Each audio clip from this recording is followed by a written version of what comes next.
Start.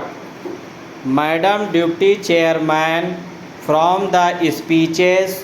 which the Honorable Minister for Planning made in this House and in the other House, and from a perusal of the note which has been circulated to us regarding the progress that has been made in the third 5-year plan and the various statements of the government and the planning commission, I have a feeling that the government of India is trying to assuage the feeling of dissatisfaction in the country through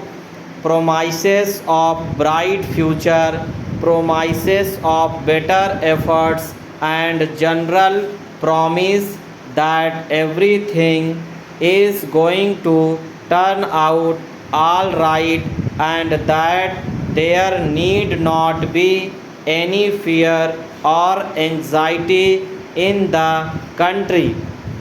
Madam, while saying this, I realize that the country has made certain progress in the development of our economy during the last decade. Industrial production has increased, agricultural production has increased, the productivity capacity has been built up, and we have also got employment opportunities being created. Above all, we have gained valuable experience in the development of our economy, especially in planning, and these are all to the credit side of the plan. Unfortunately, Madam, the price that we have paid for this progress is rather heavy. The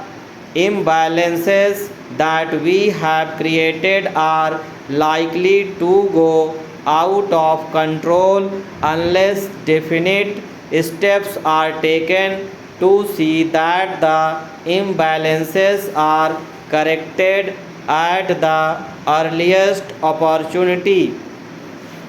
The problem of the distribution of income that is generated as a result of the development efforts in the country is a perennial question and comes up again and again in one form or the other before this house, and though I realize that no definite opinion is possible unless we have got some authoritative data and analysis on the subject, there is clear indication of the fact that if not economic wealth, at least economic power is being concentrated in fewer and fewer hands. As long as economic power is concentrated in such few hands, it will not be possible for us to develop in the manner in which we like, whatever may be our regularity and control apparatus, whatever may be our policy, whatever may be the objectives that we place before the country.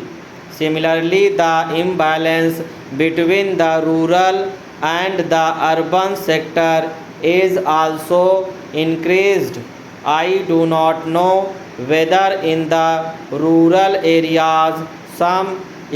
income has been pumped in as a result of